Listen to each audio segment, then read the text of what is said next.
We're graduating! Isn't it exciting? Yes, we made it! But I don't really know what I want to do next. Did you know you can talk to the Education and Career Guidance Counselors in SP? Based on your personal needs and interests, they can help you make informed decisions and guide you on your next steps.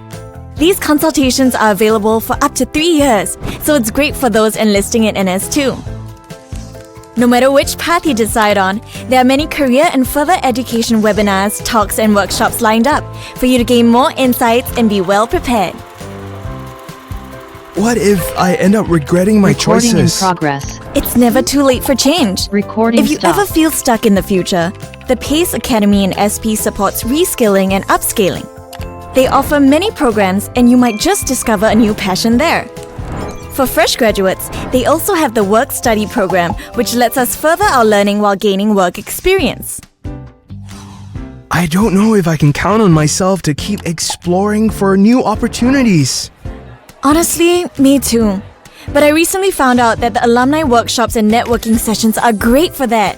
You should follow SPAN Alumni on social media for updates on upcoming events and even career or lifestyle tips. Best yet, stay connected by updating your particulars on the student or alumni portals and get your free alumni e-card on the SP mobile app for special perks. Venturing our next steps can feel exciting and daunting at the same time. But remember, SP is always here to journey with us, whenever.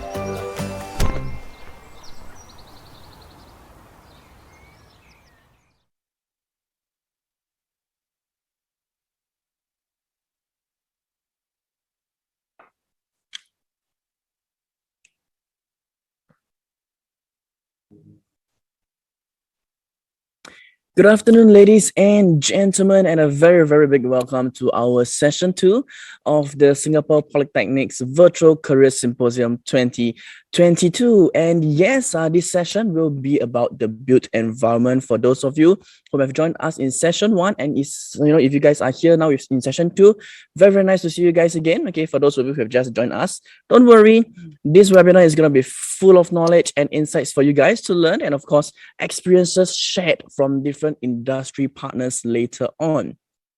My name is Derek, and I'm very, very happy to be here as the MC for this event. All right, so just a little agenda breakdown for you guys, okay, for you to know what to expect for this afternoon. Okay, first of all, we'll have our welcome and opening address by Mr. So Waiwa, our Principal and CEO of Singapore Polytechnic, followed by Mr. Ian Choi, Lead Media ABE, Singapore Polytechnic. Right after that, ladies and gentlemen, okay, we do have industry partners, like I've mentioned, coming on board with us to share their experiences and knowledge in their industry and company so that you guys can learn about this different knowledge and consider and think about it if this is what you will want to consider in the future. All right, fun elements are incorporated as well. We will have quizzes through the webinars, okay, for you to answer. Now, prizes are to be won. All right, prizes are to be won. So during the quiz time, okay, participate actively, okay, answer them right, and you stand a chance to win cash vouchers. Okay, get to win cash vouchers for yourself if you get the quiz answers right. Towards the end of the webinar, we will also have panel discussions, okay, with our speakers and our moderator, Mr. Ian Choi. All right, so if you notice towards the right side of your screen, okay, ladies and gentlemen, if you are watching in full screen right now, do me a favor, just minimize the screen, okay, and you'll realize that at the right side, there's a little panel that says ask your questions here. Okay, so that is where you can ask all your questions, clear all your doubts about whatever you have. Okay, our speakers and Mr. Choi himself will be, answering the questions accordingly. So while you are listening to the speakers, okay, to their presentations, if you have questions, send your questions in anytime, okay, and we'll answer them during the panel discussion. All right, so ladies and gentlemen, without further ado, okay, I believe you guys are all pumped up like me for this session. So first of all, let us put our hands together to welcome Mr. Ian Choi for his opening address. Mr. Ian, please. Good afternoon, everyone, and welcome to SP Career Symposium session, Career in the Built Environment Sector, collectively organized by SP Alliance and Network and Singapore Polytechnic's School of Architecture and the Built Environment. Today, I will be a host and moderator. My name is Ian, lecturer from SP's School of Architecture and the Built Environment. First, let me share with you the program of the sessions. It will begin with a PCO opening address, followed by industry speaker, alumni will be doing a set of sharing sessions. Next, the panelist discussion, and the following up will be Q&A. Okay, we invited our industry speaker, our alumni, to share with you the valuable industry insights. We hope they are useful to you and help you to start a career in built environment sector, which you are passionate about. Without further ado, we would like to welcome Singapore Polytechnic's Principal and CEO, Mr. So Aiwa, to give the opening address. Mr. So, please.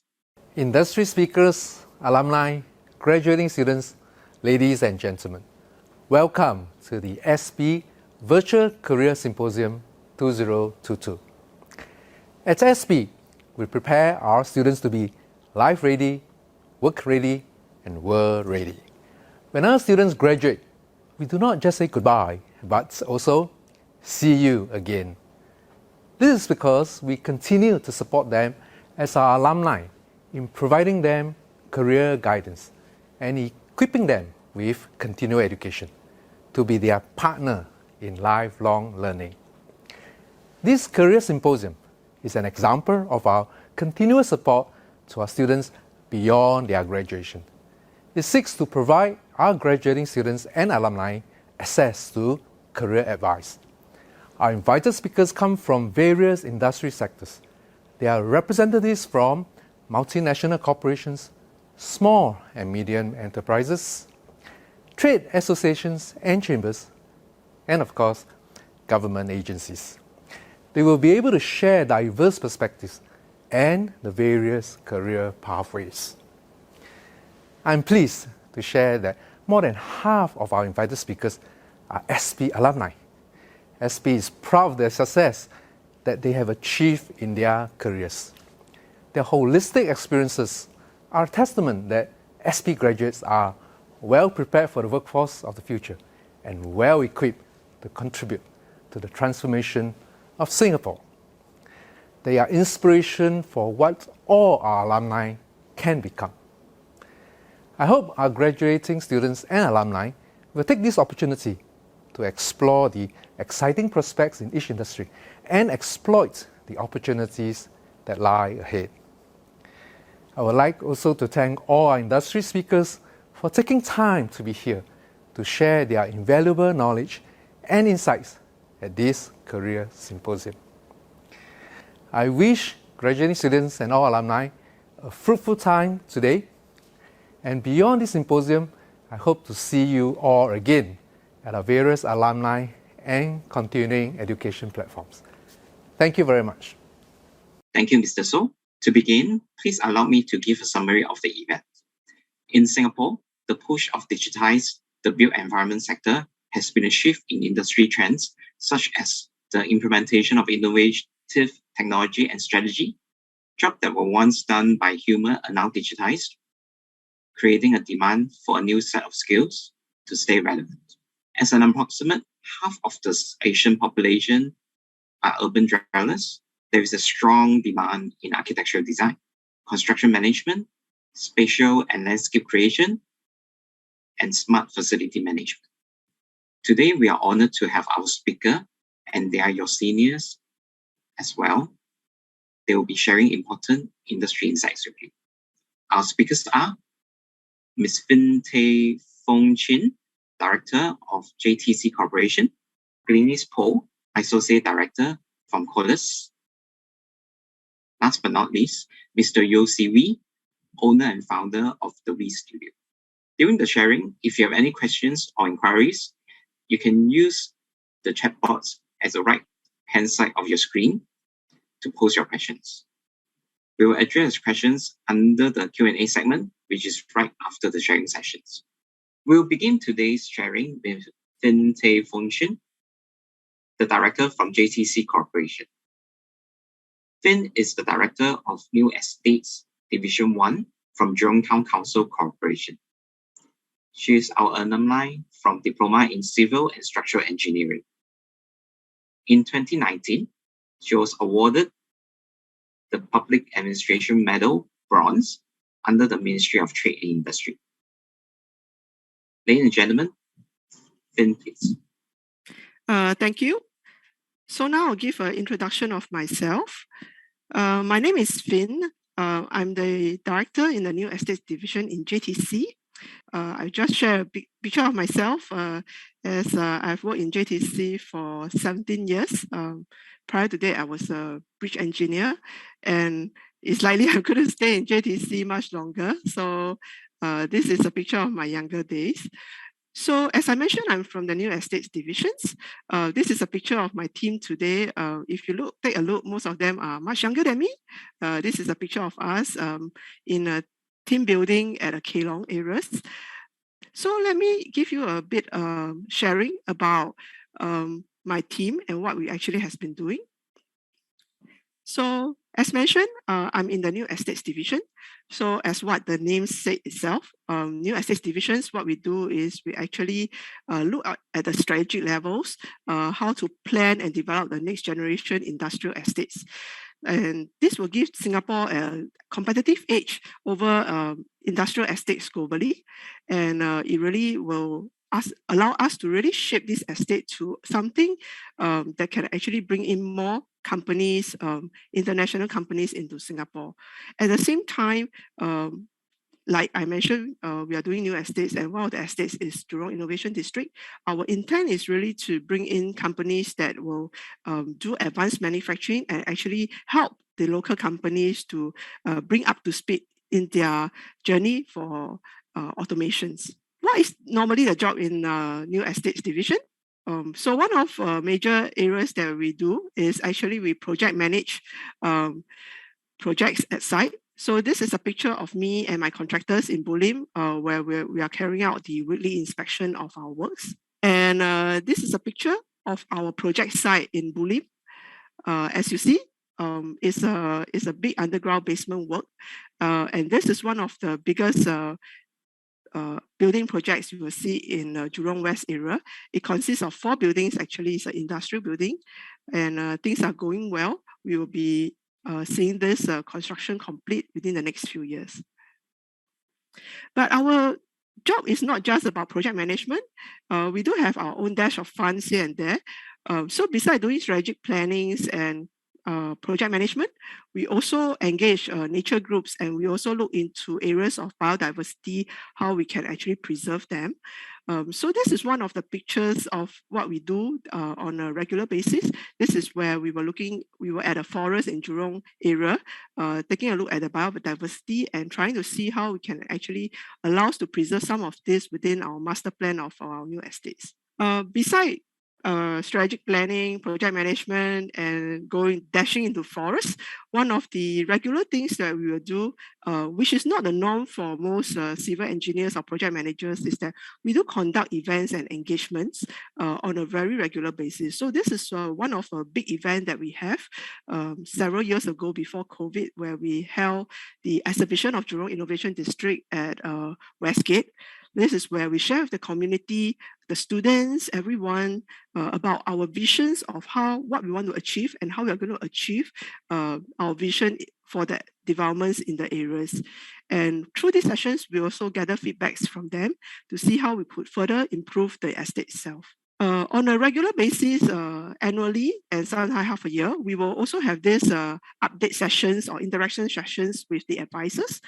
And during COVID, we actually changed this style of going for physical meetings to a Zoom sessions. So this is a sessions this is a snapshot of a sessions that we have with the grassroots as well as the advisor, sharing with them the progress of our developments.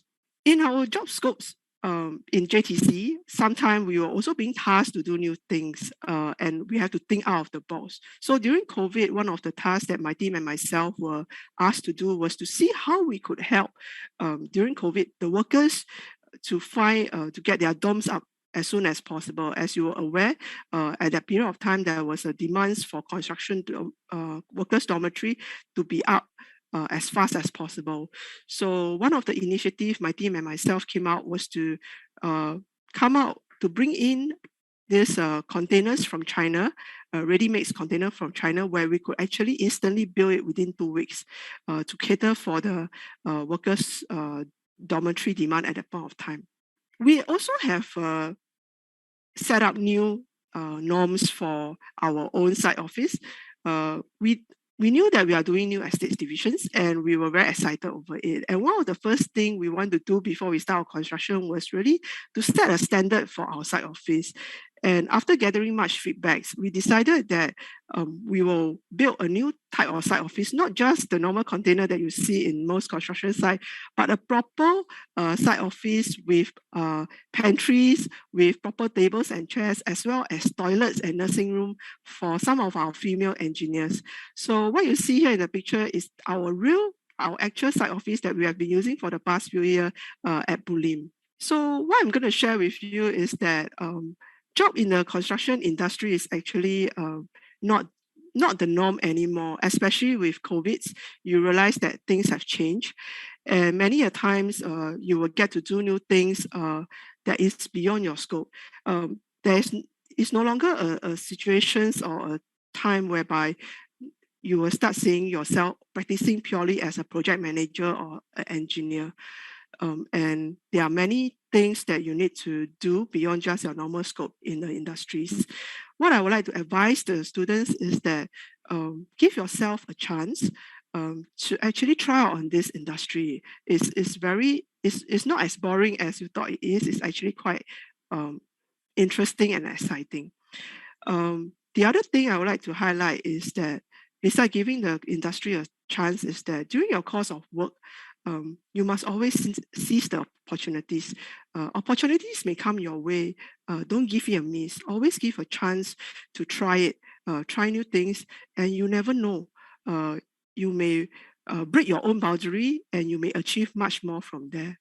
And what I usually advise my new officers, please stay adaptable to this in the course of your work.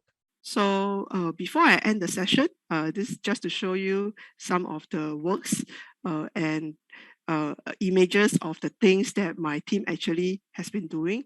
So we are not just an engineer, we are not just a developer, we are not just a project manager.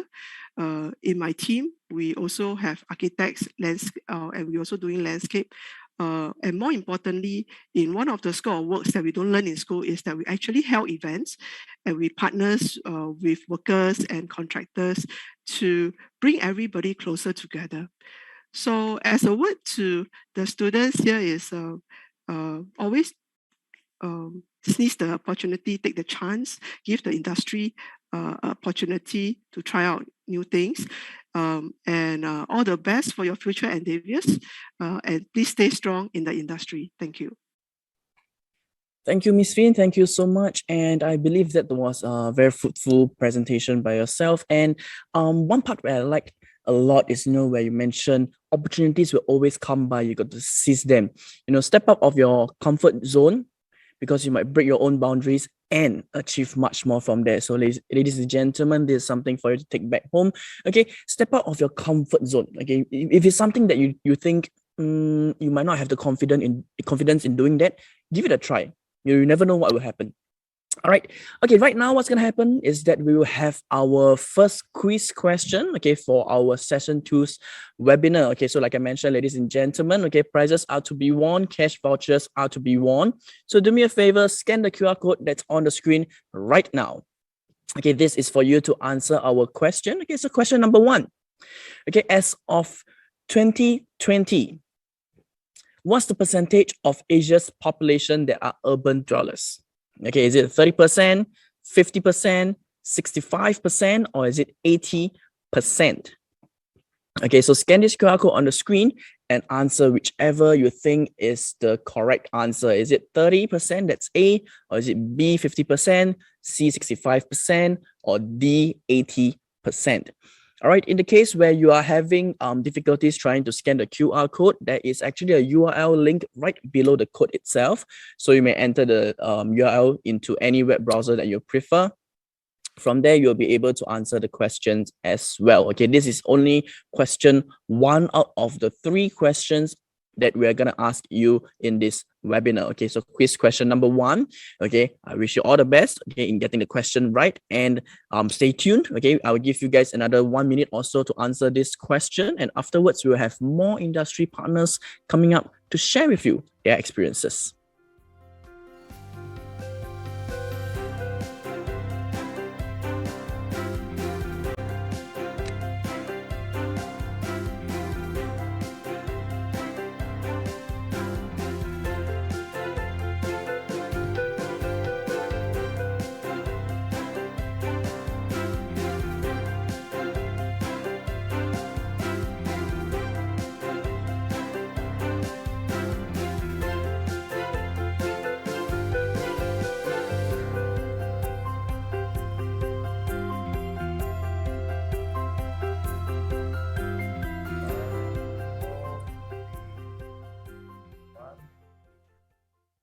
Yes, all right. I hope you have already answered question number 1 of our series of quizzes. Okay, and right now, okay, we actually have 2 more industry partners coming up to share with you, their thoughts and of course their experiences in the working world. But before we introduce them, I would like to hand the time back over to Mr. Ian Choi. So, Mr. Ian, please. Next, we have Glynis Poh, Associate Director in Facility Management of Colas. Ms. Poh is an experienced facility management professional with a demonstrated history of working in the real estate industry, specialized in facility management, business development, profit and loss management, and the operation management. She is also former graduate from SP's Diploma in Hotel and Leisure Facility Management. Ladies and gentlemen, Glynis P. Thank you. Hi everyone, I'm Glynis, the Associate Director leading the Facilities Management business line in the Real Estate Management Services of Colas Singapore. At Colas, I'm responsible for the growth, financial performance, client management, day-to-day operations, and manpower of this sub-business line.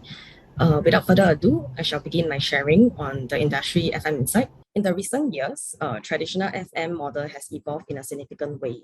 FM nowadays is no longer just about the day-to-day operational maintenance concern. It has rapidly changed to incorporate more high-level involvement on strategic planning and providing innovative solutions to clients. The rapid changes in FM industry are actually mainly due to a few key factors, namely a change in the propositioning of FM industry by the association efforts to elevate the industry standards and the motivation drive towards adoption of new technology to optimize efficiency in delivering workplace solutions. As the industry continues to change and elevate its standards to the next level, FM service providers must be receptive and study the evolving requirements in order to accommodate the changes by reviewing their strategy.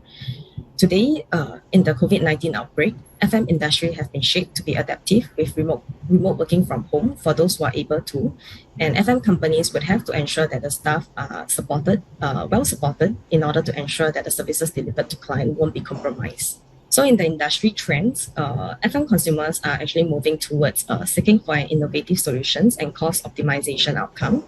Hence, there is a need for the service provider to shift the focus on business productivity, value proposition. And with the current COVID-19 situation, the changes in development of technology and adoption of technology will have significant impact in the manpower, technology solutions, and the workplace strategy.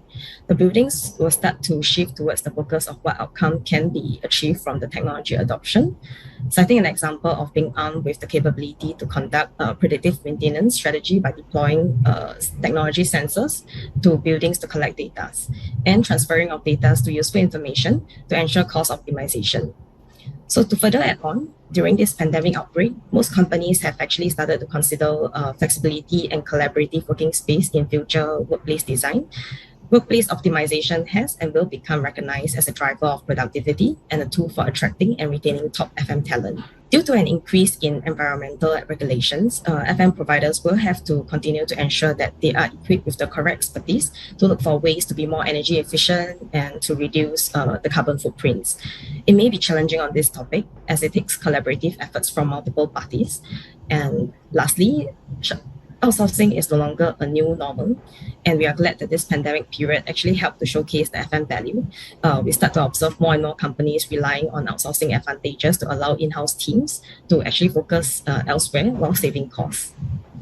Traditionally, FM tend to only have an older age profile. However, in today's context, FM industry is driving towards a balance of drawing in young future FM leaders with proper guidance and support from the experienced veterans. This is actually to ensure that there won't be a significant loss of skill sets and experience. Having the right qualification in place and putting it into good use by venturing to FM as a career of choice are essential nowadays in order to address the issues of the aging workforce while integrating technology in today's FM industry. Many people tend to have the misconception about the trade, but it is not true. This industry has actually much to offer if the people are willing to stay long enough to enjoy their fruits of labor. The built environment industry has various career pathways to offer in comparison to the other industry sectors. For example, as a facilities management trained personnel, you can take on a switch to explore other roles and responsibility in the project management or construction management sector, or even exploring being a quantity surveyor for either of the trades.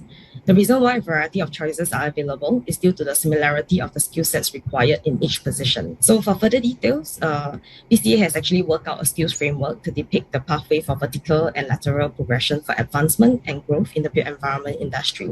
Fun fact, the skills framework covers details of the skills and competency in the BE sector, a total of 163 existing and emerging technical skills and competency, 18 generic skills and competency, and their respective description. So with this, I've come to an end of my sharing. Thank you everyone for your time, and I hope this will be beneficial for you guys. Thank you, Glynis. Last but not least, we have Yo Siwi, owner and founder of the V Studio Private Limited. Siwi is the founder of the V Studio, and he is also an SP alumni from the Diploma in Interior Design. His design projects have been featured in various design magazines and websites, and he is also the recipient of Society of Interior Designers of Singapore 20 Under 45 Award. Is the highest honors in recognizing interior designers at the age of 45 and below for their achievements in the industry. Ladies and gentlemen, Siwi, please. Okay, thank you. Hi, everyone. Good afternoon. I'm Siwi. I graduated from Singapore Poly in 2006 in interior design course. So, a brief introduction of myself. After I graduated in SP, I went on to my army and also further my degree course in interior design at NAFA. I will share with you some tips as an interior designer and how you can help you with your career choice as a designer. I will share with you some of my past project reference and also followed by some potential career path that you can consider. And also lastly, I will share with you some tips in your career prospect, hoping it may help you in some ways. Okay, so this is my self-introduction of myself. Okay, so I will be sharing with you some of my project reference from residential to commercial projects. So these are some of my projects over the years. Okay, so I will run through some project reference, a show flat, or apartment. This one is actually my own house. We also do quite a lot of F&B outlets. Okay, so as a graduating students, you may feel lost. You don't know what are the potential career path you can do after your graduation. So I have actually listed out 5 key pointers. Hopefully it will help you in understanding like what are the roles or career opportunity that you can consider as a young designer. So first, you may work as in the consultant team or in the ID specialist team. So in the ID consultant, you can consider, as working with development projects or overseas projects, or you can even focus on doing commercial and office projects. Some who are more interested in doing events and also exhibition, which they can also consider exhibition designers, event planners, or even stage designer. Or if you think that you are very good at doing home styling, decorating items, you can even also consider as a home stylist. If you think that, which is the more common one locally, people some graduating students, they actually join the sales force. So they are doing sales and product specialists. So you can also focus on, doing in ID related products, or even you can become a sales designer, which assists with site coordinations and also the key projects. Or if you think that you want to hone your skills, you can also consider to work as an in-house or design team support. You can be, as a space planner, as a 3D visualizer, or even you can also focus on doing as a drafter technical designer, or even focus on furniture fittings and equipment suggestion. If you think that, okay, you want to do a change after your course, you are still interested in design, but you do think you may want to focus on other design related stuff, you can consider, on the graphics, games, or even model making. Like for myself, I think most of us think that, okay, maybe we can go for upgrades or even further studies. So you can even consider local design, local degree course in interior design, either in NAFA or in LaSalle, or you can even consider, to convert to do up architecture course, or you can also do up with some product design related course. Okay, next, the first 5 years of the career as a young designer, I share with you also with some tips. Hopefully, it may help you during your early days in your career path. Okay, first, maybe I think it's good to be attentive to your surrounding. Example, like, how big is a door, or what is the current height of the leaf, all these small little details may help you in, in understanding why things are doing this way. And also as a designer, we have to be very sensitive with all these surrounding features. Secondly, maybe you can, focus on the key aspect.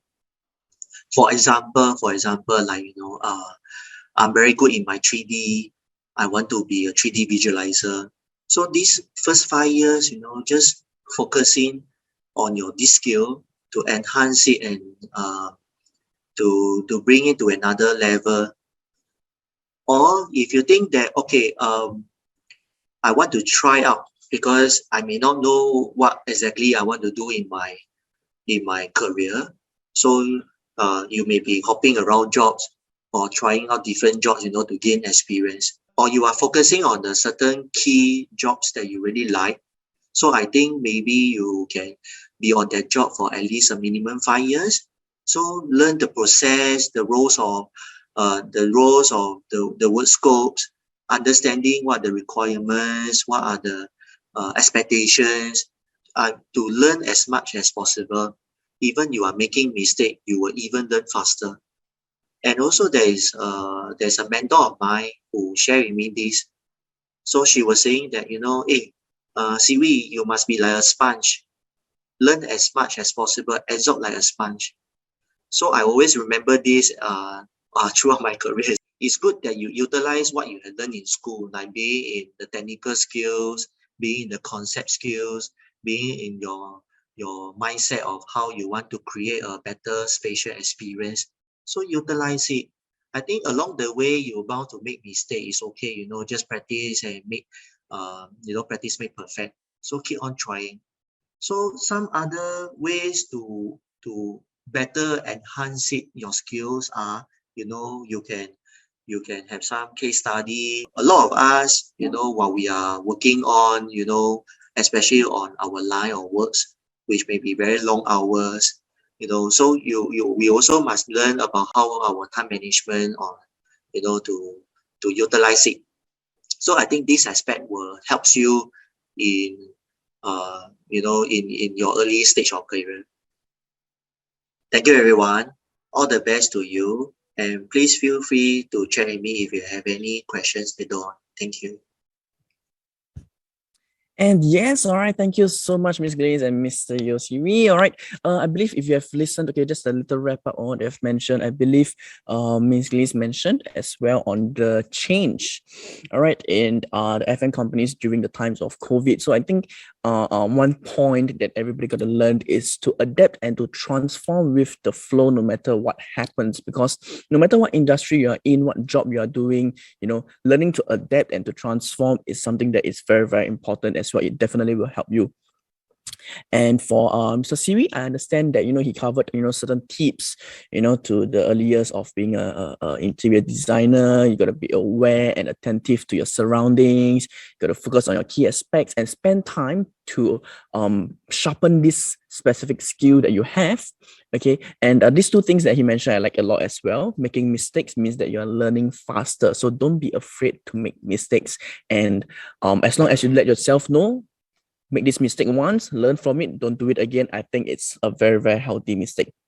And second thing is to be like a sponge, absorb and learn as much as possible that you can. And in the future, definitely, whatever that you have learned will come to you as a value added skill set. All right. And right now, okay, ladies and gentlemen, before we kick off our panel discussion, we have our quiz question number 2. Okay, so if you may whip out your mobile phones once again, because we will have our quiz question number 2 right up now. Okay, so question number 2, similarly, I'll require you guys to scan the QR code or key in the URL into any preferred web browser of yours. Here's the question. Singapore's shift in what has seen a shift in the built environment sector? Is it A, digitalization, B, innovation, C, production, or is it D, none of the above? Okay, which do you think is the correct answer? Okay, if you are having any troubles trying to understand or know which is the correct answer, maybe if you hit up Mr. G, he might give you the correct answer, just maybe, yeah. Okay, but personally, I would feel that definitely my answer will not be none of the above. Okay, for sure. A little hint to you guys. Okay, just a little hint. What sort of element has been I would say transforming a lot of people's life, not only in the built environment sector. Okay, generally, all right. If you take a look at all the options, generally, what is the key thing? Even just a little bit of tip, even in this event itself. Okay, this is our Singapore Polytechnic's virtual career symposium. Okay, what is it? Okay, that caused a shift in the built environment sector. Okay, just a bit of tip. I hope you guys got it. Okay, once again, if you guys participate in this quiz and if you get the answers right, you will stand a chance to win cash vouchers. Yeah, you get a chance to win cash vouchers. Okay, just another 30 seconds more for you to answer the question. And right after this, ladies and gentlemen, there will be a panel discussion like I mentioned earlier on. Okay, our panelists include Miss Finte, Miss Glenis Poe, and Mr. Yosiri, all three of our speakers earlier on. And this I would say panel discussion is moderated by Mr. Ian. Okay, so towards the right side of your screen, once again, towards the right side of your screen, that is where you can key in all the questions that you have in your mind about anything, about whichever industries that you have mentioned, any job, and they'll answer accordingly. So please feel free to type in any question that you have, and we will have them to answer all of it one by one. Okay, so please do not feel shy to ask the question. Okay, and I believe most of you have already answered the questions on quiz question number 2. So without any further delay, ladies and gentlemen, to our viewers online, here goes our panel discussion. May we have all of our speakers up together with our moderator, Mr. Ian. Thank you so much, Larry. Yes, hello everyone. Hello. Hello. Let me just quickly introduce everyone once again, shall we? Okay, we have Miss Finte over here from GTC. Hello.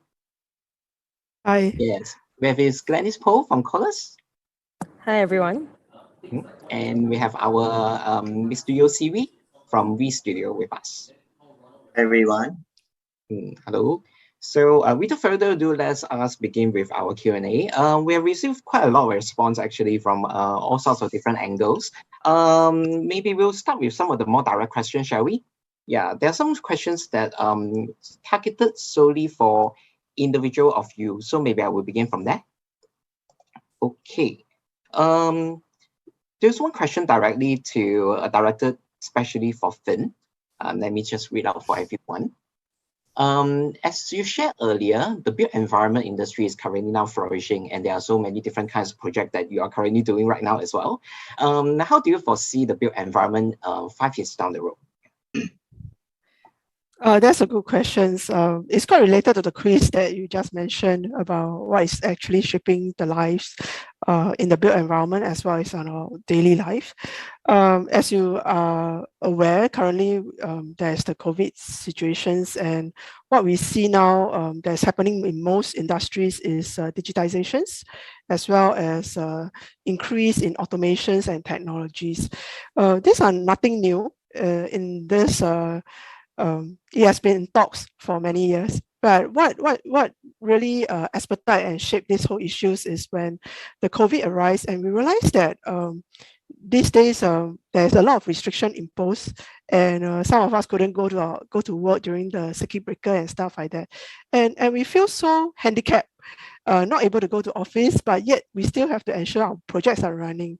And that's when people really appreciate how digitizations and technologies could help us on our daily works with at ease, even if you are in the office, or even when you are at home and not in the office. So what we perceive in the next 5 years is that technologies and digitization will advance further. It becomes a part and parcel of our life, closer to home and closer to any industries that we can see. And just relying, I mean, something I would like to share with the students is that don't just rely on your current basic degree. It's good to advance yourself, have some knowledge about some of these courses and technologies that's available, maybe Python or something, or Revit or Beam. It is going to be very useful beyond just your engineering skills. And this is something I foreseen that in the future, regardless which faculties you are studying in, you will need to have some knowledge about how to run technologies as well as how to run some digital softwares. And is especially in the context of Singapore, where we currently in the construction industry, we are relying very heavily on workers. This is something we need to change as we advance as one country. Yeah. Thanks so much, Finn. Yes, I totally agree with you as well. Constantly upgrading will be essential nowadays, especially during the COVID times, and there are so many things that's happening. Yeah, totally agree on that. Yeah. Okay, next, I've also, there is another question that is directed to Glennis. Would you like to help to answer for that? Okay, let me read it up for everyone. I think that this person actually really come and study a little bit about your profile and also listen to your presentation very wholeheartedly. He's actually asking this question is I'm having difficulty choosing between maybe a part-time and full-time courses. I believe that it should be university courses. So which medium would you like to suggest to them? Yeah. Thanks, Ian, for the question. I think this is kind of subjective to the individual themselves. But for myself, I don't really enjoy schooling back then, to be very frank. And plus, like, I didn't really know what I want to venture in. So I actually decided to get into the industry to work for a bit first. But it turns out that I kind of enjoy the job nature of this industry, being able to interact with people from all walks of life and not being desk bounded the whole day. It's just kind of my thing. So, and also like during this period of time, right, I was kind of fortunate after being out in the industry for about a year, that I have a mentor, also my boss, who spoke to me and encouraged me to further my studies. And what makes me to take on a part-time degree is because of one advice that he gave me. It's cliche, but it's kind of like the cold hard truth that in order to move on to the next level, right, and to not stay stagnant, you need to get your degree certificate to unlock certain opportunities which are qualification kind of like determined. So I did, and I'm glad I did. I'm also glad that I worked first before I took on my degree, because I kind of understand this industry better better and felt more at ease investing in this field by taking on a part-time degree. Also, working while studying is good as I'm still coping my experience since I graduated. Of course, it's definitely challenging and tiring to study and work, but I guess mind over matter. As long as like you're determined enough to want something, you will eventually do it. But I think it's kind of subjective to individual themselves because some of them may decide to head on directly to a degree position, like a full-time degree. So it's because they have the certain, I think it's kind of subjective to the environment itself, lah, I feel. Yep. Understand. Thank you so much, Glennis. Yeah, I think it's important for everyone to, while they're working, they also upgrade themselves as well. But the timing is really depending on the individual, whether should you do a degree first or do it after. But I think ultimately the ultimate goals will be the same, whereby you'll be able to get a lot of exposure in the industry, but at the same time, you'll be able to get the knowledge as well, I believe. Yeah, thank you, Glennis. Okay, one more question, which is directed to one of our panelists, which is Siwi. I think this person is actually particularly interested about how to become a designer and all. So, is there any tips for this person to prep for his education? Is there any prerequisite or anything that he needs to do in order to succeed? Okay, so maybe to share a bit more, as a designer, you must have to showcase your artist flair. So especially for the portfolio itself would be the one that is representing your skill base. So I believe that I have seen quite a lot of portfolios every day that people send their CVs to us. So I think one very important key points to take note is maybe when you are showcasing your portfolio, you must show a clear illustration of what you are selling or you are presenting. So for example, I have students who are showcasing me of their whole entire research with a lot of image, a lot of wordings. But I believe that as an employer, what we want to see is, how you achieve the end result. What is your selling point here? And also the key illustration to sell, to showcase your work. I think that's why a portfolio with good illustration, with good directions, and with clear indication of what you are presenting is very important. And also, I think I have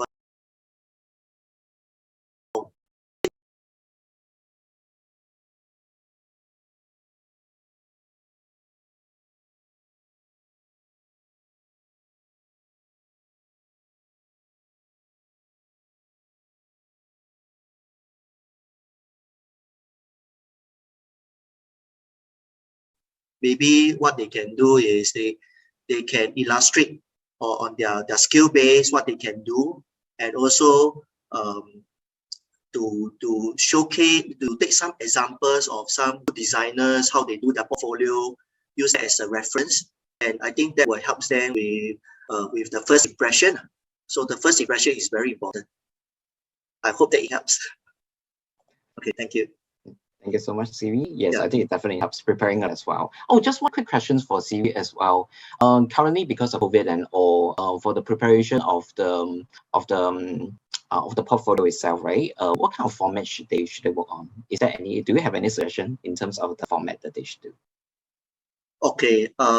Maybe I think because for format wise, it depends on how you want to showcase your work. So maybe, for example, for us, I think image speaks louder than words. So I think if you ask me, maybe I would say that to showcase your best work in the front. So people take the impression of your skill base. And also I think in terms of format wise, I think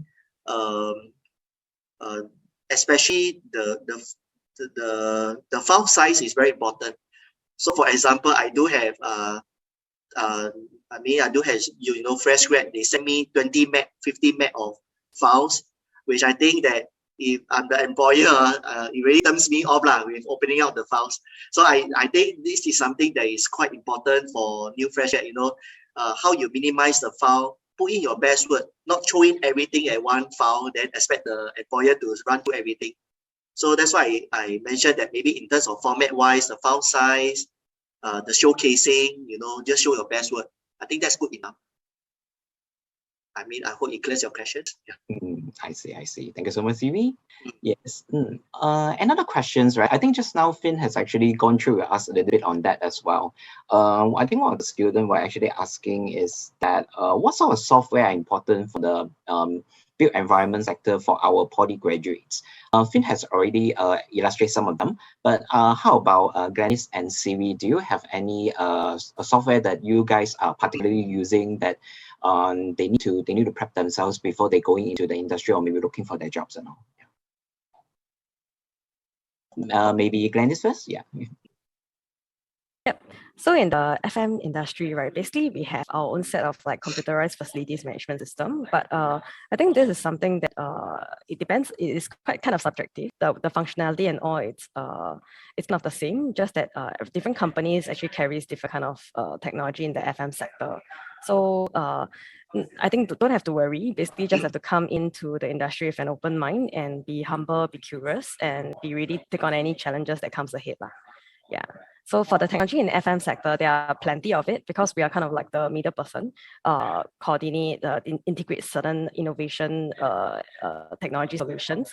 So there's not really a particular software that I can think of right now that the FM team are using, except for the computerized facilities management system, which definitely you will come across with it.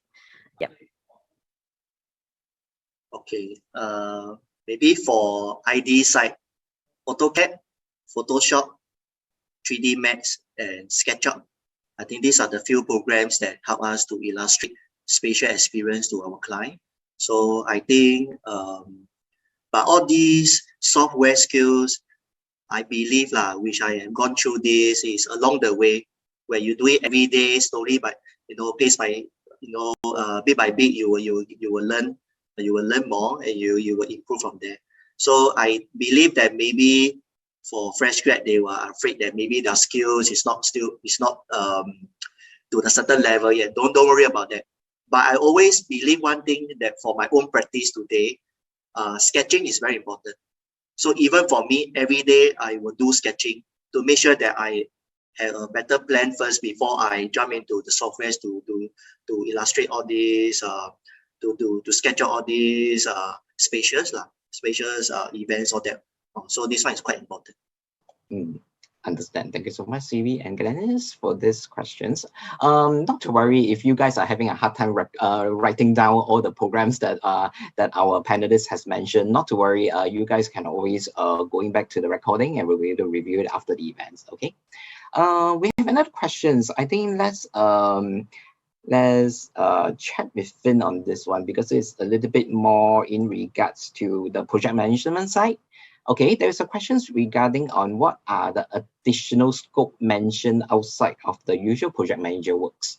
I believe that there are also a lot of different kinds of job scope that that Finn might have would like to share with us a little bit more. So may I share with Finn? Okay, so maybe I just clarify. It really depends on you are a owner's rep project manager or you are the contractor's project manager. So in the course of the project contractors project manager, your main focus was still on doing the project management at site, the site works. But having said that, nowadays, because projects are getting closer and closer to the communities, residential areas, commercial areas, so many a times when we from JTC, we are the owners, project managers, they will have to actually work with us and come with us when we engage the community. So besides just pure project manager works, especially during COVID, you will realize that there will be a lot of community voices and noises from things like glass cuttings, to their dengue concerns, to the noise they hear from the Tengah airbase, to birds and flies and wild balls. They will just come to you, especially as a public agent. agency, they just see you as part of government, so they will just come to us. So in the past, when I start my work as an engineer, as the project manager, very simple. I just do my work, I just make sure my project is delivered on time. But this day I realized that when all these community feedbacks come to us, we actually have to address this, and we have to address them very, very fast. And so I have cases during COVID whereby no one is cutting the glass in the surrounding of my construction project. Actually, it's not my job. But at that time, CB, we don't have any workers. So I have 4 workers. By right, I'm supposed to assign them to do project works. But we decided, okay, forget it. We just assign them to cut glass for the surrounding, even though it's not my area. Yeah, so we are very mindful about there's a social change of behaviors in the current climates, and that's what I mean by, as a project manager, you now don't just focus on your job, you focus on engaging the community, seeing what is their needs, and at some time you have to make decisions to actually address their needs.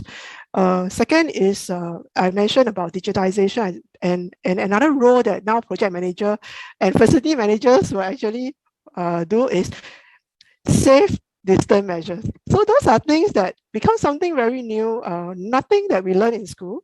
Suddenly we are thrown into the COVID situations, and we have to ensure the hygiene level in the sites are met. And this really comes to boil down to your heart, how much you care for your workers and for the peers that is working in the environment. And we have to do a lot of many new things, like ensuring they are wearing their mask properly, ensuring there are proper segregations, ensuring that the toilets are kept clean, and then we actually segregate different people by different teams. So these are just some of the illustrations I can think of at this point of time in terms of beyond your work scope. Of course, there's a lot, many others. So pre-COVID, we actually have workers appreciation sessions where we actually get the students, like polytechnic students, with us to arrange activities for the workers, and we have competitions, like basketball competitions. I tell you, you cannot imagine it. When they come to playing games, they are as serious as when they're working, and we almost lost the game. Yeah, yeah. So that's all I can share. Yeah, thanks. Thank you so much, Ben. Yeah, there's so much different job scope lah. I think it will definitely is something that will suits for any of the graduates, I guess. Yeah. Okay, aside from that, I think there is a little bit challenging questions. Maybe Glennis will be able to look into it because it's actually for the facility managers. So there's a question which is asked, do you see facility manager is going out of job in the future? Okay, how do you upskill and stay relevant on that? I think there are students who are actually not really 100% sure that what is my future as a facility management student, for example. So Dennis, would you like to share us a little bit more?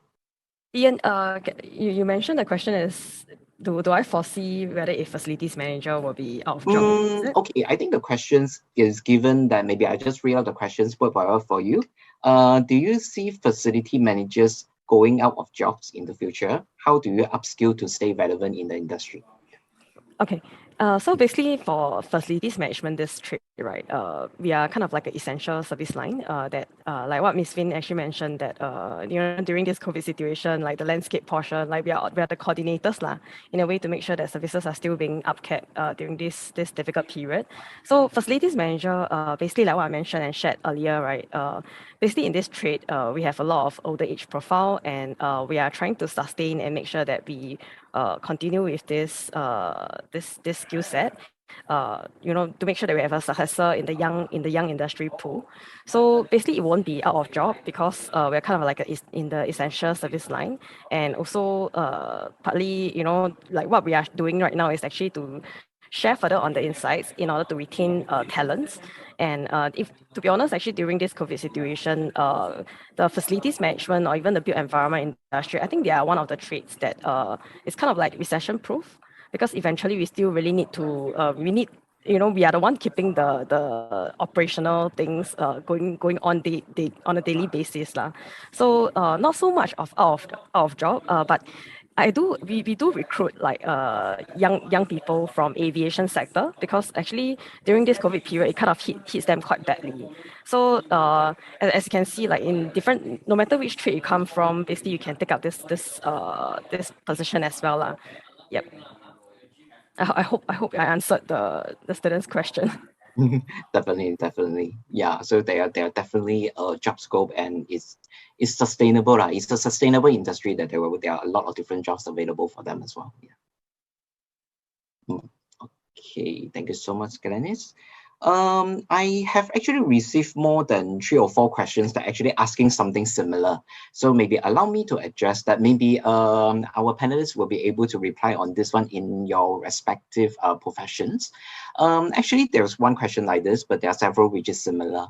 How do I know which career path should I take if I choose to pursue a career in the BE sector? I think the key question would be, should I base on my passion or qualification and experience? Yeah, because I think there are several students who are asking, for example, whether diploma is already good enough as compared with degree, or should I work instead of taking a degree, for example. So maybe the panelists, would you like to help to clarify or maybe give some assurance to this particular student who are asking this? Yeah. Any other panelists? Anyone would like to go first?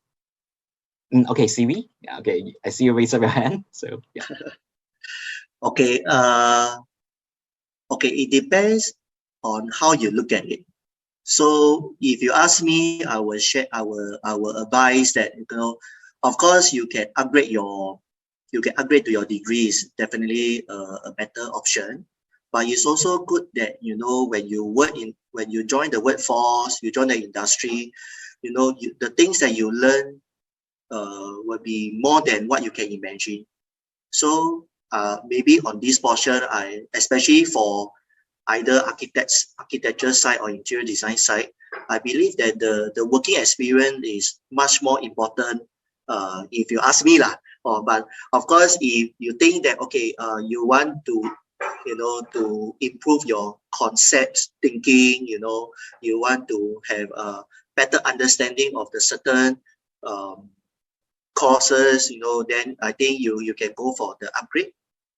I hope it clears for our side. Thank you.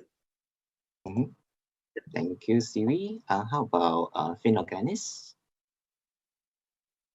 Any thoughts? Okay, so maybe I go first. I address one thing in terms of whether are you sure you are suitable for the industries or not. For myself, after I graduate from Singapore Poly, I actually work as a site supervisor. One of the toughest job at site for ladies actually. This really to test whether am I suitable in this industry and how much passion or how much love I have.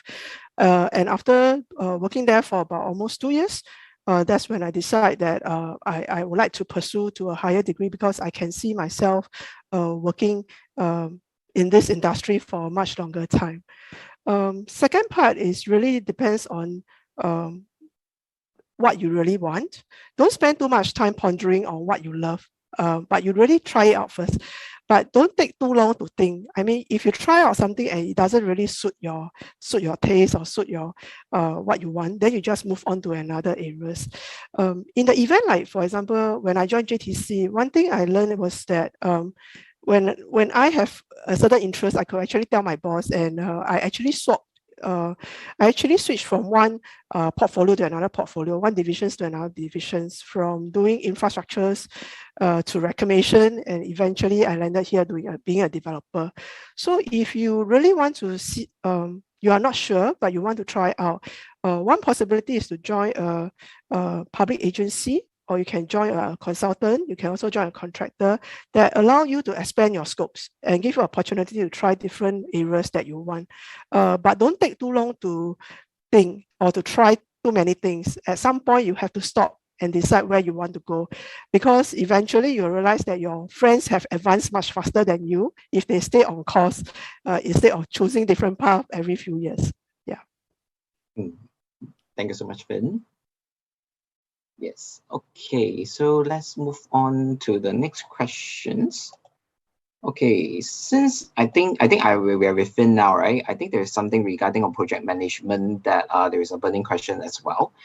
Maybe Finn can help us to address that. How relevant and important is the PMP certification? I believe the project management certification in the field of project management. Is it important, to get a job if I got a qualification?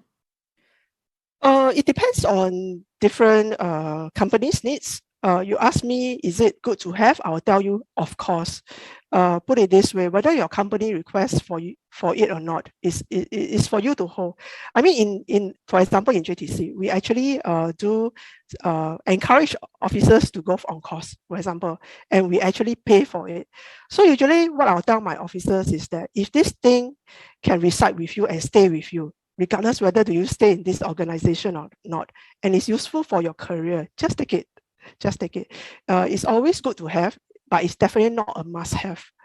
It does, especially if you work for a few years, you realize that going through the course actually help you to improve yourself and upgrade yourself, knowing what is attuned and actually what is currently the condition is and what are the regulations that is in place, and you could update yourself based on that. But it's not really a must. In most organizations, I don't see they actually, even in our organization when we recruit officers, it's not compulsory for them to have a PMP. But in the course of their work, I will always strongly encourage they go for one. Yeah. I see. Thank you so much. The rest of the panelists, any areas to add on from these questions? I think more or less okay. Okay, let's move on to the next one. I think the next one will be more relevant to all the panelists, I guess. How has COVID shaped your relevant industry at this moment? And what have you done differently to stand out from the rest at this moment? Yeah. Any panelists who would like to start? Yeah. I think I'll go first. Sure. Thank you, Dennis. So basically, COVID situation has kind of like hit all the industry. I believe not only just the built environment. In the facilities management in particular, basically we have all started to adapt to work from home, even with our job nature having the need and requirement to be on site. So we are like on a day-to-day basis of moving around. But with COVID situation, we have to still take the safe distancing measures into consideration to make sure that we take care of the well-being of our staff and also the contractors and all. So given this current COVID situation, like basically all the officers, everyone has started to adapt like flexibility in the workplace. And we started to use like tools, virtual tools to actually collaborate and do and have meetings online. So these are the COVID kind of situation that kind of shaken the FM portion. I see. Yeah. Thank you, Dennis. How about the rest of the panelists? Any other suggestions? I can go next. Yeah. The construction industry is quite shaken and very badly impacted by the industry. But don't get me wrong, it's not that there's no job. There's many jobs, but we don't have enough workers. At this moment, when I'm talking to you, we are still facing a manpower crunch. And as I mentioned previously, this thing will stay on for a while. At this point of time, we couldn't catch up with the productivity we used to have even pre-COVID. So it does wake up. It's a wake-up call for the construction industry, I put it, or the built environment, I put it this way. Previously, we always want people to adopt dashboard, go for BIM and Revit. It's kind of a bit challenging for the contractors as well as our consultants to embrace it. But everybody appreciate it when during COVID, suddenly when they realize there's such thing put in place, they really see it can actually allows them to work normally. So we are doing more. So now we are even looking into possible drones or robots that can help us to do supervisions at site. Actually, this actually benefit the ladies as well, especially the ladies engineers and technicians, because at certain time you may not want to go to the project site. It could be dangerous or things like that. So having this technology actually help us. So I think one of my colleagues even tried out the dog, the one that looked like a dog with a camera, to actually run around the buildings to do inspection for us. So we just need to point where are the locations that we want to check.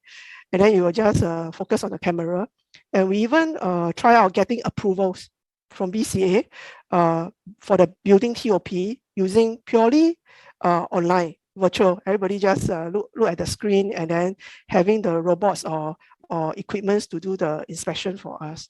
So there's pros and cons, of course, and there's a lot of things we need to learn. And what we cite with the contractors and the construction industry is we no longer have the honeymoon period of over reliant on foreign workers. So this is a point where we need to have some breakthrough, and we're working very hard to see what other technologies are available that can help us to do some of these works. I see. Thank you so much, Finn. Yeah, there are so many technology that is coming up and it's actually moving very fast. So we need to catch up on that, especially in these COVID times and all. Thank you so much, Finn. Okay, I do have another questions. I think since Siri has talked a little bit about events design and all this, I think there is one student called Eileen. She's actually wanted to ask this question. Is it advisable for me to pursue a career, pursue events? I believe that it could be events design as a career. So how do you feel about that, Siri? Okay, I think most of them had actually changed the perception of how events are run. So a very good example is like what we are doing now, everything online. So especially for what I have seen, especially those who are doing spatial design. Okay, so they actually move to so-called the 3D backdrop, the 3D virtual backdrop, to create the different type of environments, the different type of spatial experience for all these events. So I think this may be the next upcoming thing, which I foresee also. But also I think something to follow up earlier on the earlier questions, there's a shortage of manpower. So, and also because of the restrictions that we are facing now, so it has actually changed the whole traditional concept of how meetings are done today. So even for us, I believe that because they can't go overseas, so a lot of people wanted to so-called to do their renovations for their own place. So it has been a very good period for our industry. But the only thing is because shortage of manpower, and also there's a restriction on the number of pets on site. So we actually changed the whole conception of how our site meetings are. We have to do video calls, we have to do virtual meetings with our client, but it also get very stressed for us because we have to do Zoom meeting on maybe 8 to 12 midnight. This is what I experienced. So it has a different concept now. But for event designs, I think it's good for the students who are really interested. But maybe it's more on like what I'm sharing with you, it's more on the virtual type of design that they are looking at. I hope that I think it clarifies.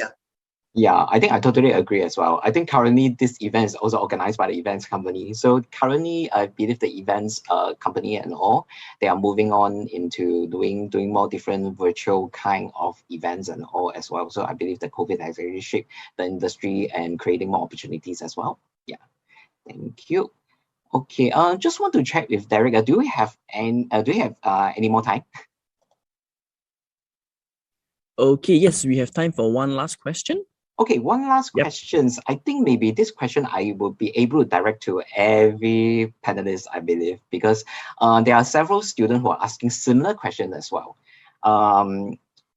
As a lead in your respective industry and company, what are some of the tips for graduates who are looking for a career opportunity in the PE industry? Yeah, so I think he or she is asking in a very more generic format. If I'm looking for a good job, if I'm looking for a job which is suitable for me and all this, what are some of the tips? What are some of the things I should do? Yeah. I think perhaps I will share first. Sure, no problem. Yeah. So basically, I think in terms of career search or what kind of like job is suitable for yourself, right? I think although a lot of people or all of us here, I think monetary aspect is also important in any of the job search. But for a fresh graduate, I feel like focusing on the exposure and opportunity given is actually way more important instead of emphasizing on the short-term gain. So having the right exposure and also opportunity will bring you the correct skill set to apply in the future. And in time to come, it will then bring you the bargaining chip for higher return. So basically, what I advise is to actually, for those students who are actually new to this built environment sector, I think staying humble, being curious, and learn as much is one of the key traits. It will land you to somewhere eventually, because there is so many kind of jobs available within this industry. And to further add on earlier, although it impacted FM industry, it is a positive impact, because people start to value FM services, and people start to notice the heroes behind the scene. I think we are the ones in this built environment sector, everyone are working behind the scenes. Not many people knows that, okay, so behind this building or this structure, these are the people who actually make it work, or these are the people who actually maintain it. Even the cleaners, security guards and all. So I guess it's something, just a word of advice, basically just be curious and learn as much as possible. Yep. Totally agree. Yeah. How about Finn and CV? Yeah, I fully agree with what Gladys have said. In a way, is the students have to, everyone have to be humble and then be always curious. Don't forget, don't be afraid to ask. If you don't know, and don't be afraid to try out new things, lah. Yeah. So I think the built environment currently, COVID is not a good thing, but it also bring about plenty of opportunities. So I have FM colleagues joining my team, and I also have project managers who are interested to do facility management. So it's quite easy to interswitch. And I also have colleagues who is doing landscape design, and I also do events. So it's really quite a fair bit of opportunities out there if you take heart and open your eyes and look for it. Of course, if you always are on the safe side, then you will never see all these opportunities around you. And I fully agree with what Gladys says, is stay humble. Normally a humble person, everyone likes a humble person, and you tend to learn more in the process. Yeah. Totally agree. I think I particularly have a feeling of what Finn has said just now, is that when you're looking at a certain career profile and all this, you might need to study a little bit further about what are the other possibilities that happens inside the job itself. So, for example, maybe when you're looking at the career profile of the job opening, you might need to read the details of it. They might have actually talk about a certain different kind of aspects. Like, for example, as Finn said just now, it could be facility management, it could be events planning and all this. So, if you find that there's a certain kind of opportunity out there, then why not try to apply? And you can actually ask more questions during the interview and also clarify as well. Yeah. Okay. How about CV? Okay, I fully agree with both of them.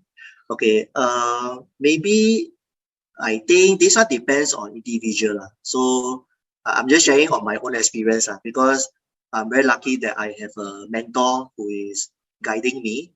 So if graduating students, they have a mentor who is willing to help them, to guide them, I think this is really a bonus. So they should treasure this as an opportunity also. But I understand fully like what the both of them are sharing, because what we learn in school, is not everything. So doesn't mean that we have a certain cert for a certain course, or that we are one level higher than the other. So that's why staying humble is very important.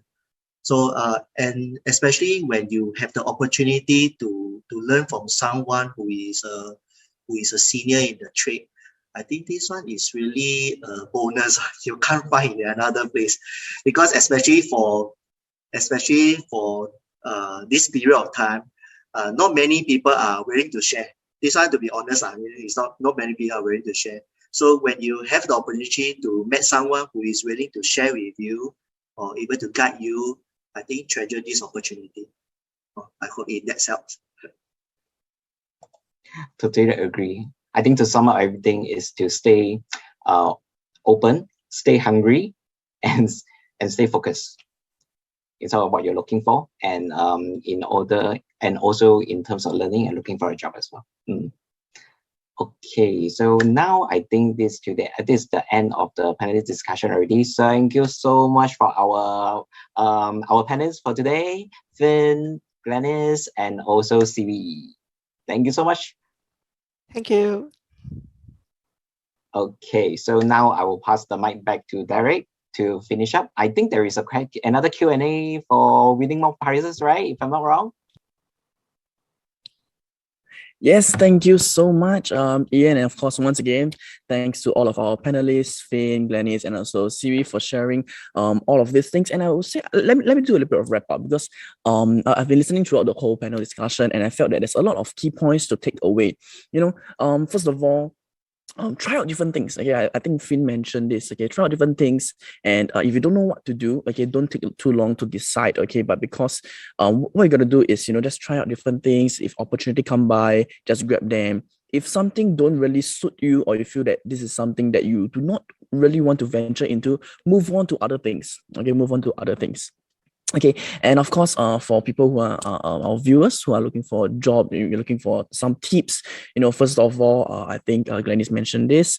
Focus on your exposure and also the opportunities that's given to you, because don't start off thinking, okay, I want like a high salary kind of thing now, because as you go by with all the opportunity, all the chances that you're given, you'll learn a lot of different things, and that is where you get your bargaining chip in the future to get higher remuneration.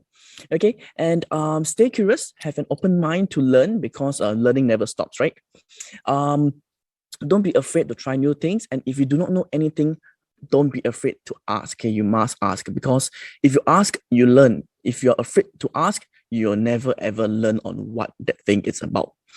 Okay, and I believe Siri mentioned as well about mentors. Okay, and mentors need not be your superiors, need not be your seniors. They can be a friend, they can be a colleague, as long as they guide you along. Okay, so treasure this mentorship that you have, because it definitely will help you along your whole journey.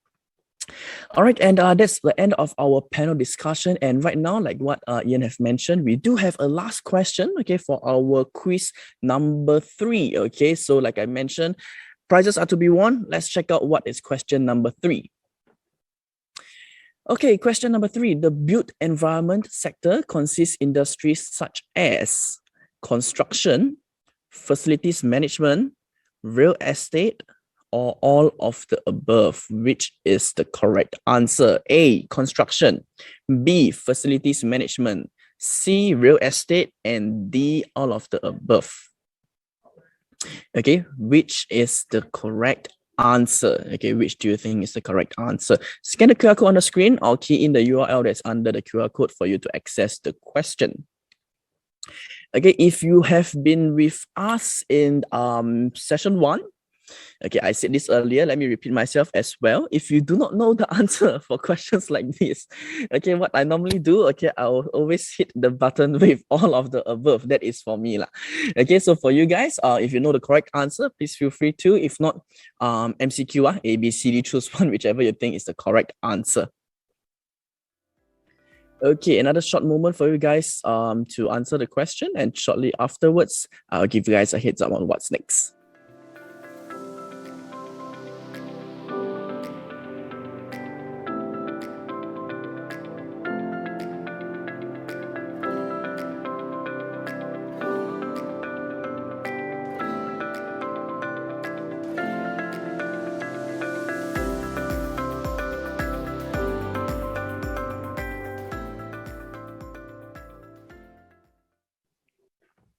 All right, I hope you have already answered our question number 3, and that is the end of our quiz for session 2, okay, our built environment webinar. Not to worry, if you want to have more, okay, and to listen to more, don't worry, this is only day 1. Okay, what's gonna happen is that we will have multiple webinars going on tomorrow. Okay, tomorrow on the 9th of March, we will have our session 3 at 10 a.m. Okay, that is for the information and digital technologies. And of course, at 1:30 p.m., we will have our media and design webinar. Tomorrow, there's 3 going on. Okay, so the third one and the last one tomorrow is for business management. That is at 4 p.m. And the day after, okay, on the 10th of March, okay, on the 10th of March, we'll have our session number 6. Okay, that's for engineering at 10 a.m. And our last session of our virtual career symposiums webinar is our session 7 on maritime. That is on the 10th of March, 3 p.m. Okay, so if you want to stay tuned to more of this, please, okay, do check us out, okay, on the different days, tomorrow and the day after as well. Now, ladies and gentlemen, before you leave, I have something for you guys to do. Okay, it is actually a feedback form. So maybe please bring the feedback form up on screen right now. So what you're gonna do is just to scan the QR code, answer the questions on based on the feedback form. Okay, let us know of your honest opinions because we want to produce more of such events in a better quality for you in the future. So let us know of your thoughts on how this event has been done. How do you feel about it? So that we know where we can improve on. And of course, if this is well done, do drop us a compliment as well. All right. And with that, ladies and gentlemen, we have come to the end of today's virtual career symposium session number 2. Thank you so much for tuning in. Okay, once again, my name is Derek. It's great being with you guys for day 1. I'll be here for day 2 and day 3 as well, hoping to see more of you. Okay, try to get your friends, your classmates, all of them, okay, to join us so everybody know what's going on. Okay, for your friends who similarly don't really know which path they want to consider in the future, bring them into this event tomorrow and the day after, and all of us shall share and listen to our industry partners on what we can consider in the future as well. All right, and with that, that's the end of our session 2 of our Singapore Polytechnics Virtual Career Symposium 2022, where we bring journeying with you beyond SP. Bye-bye.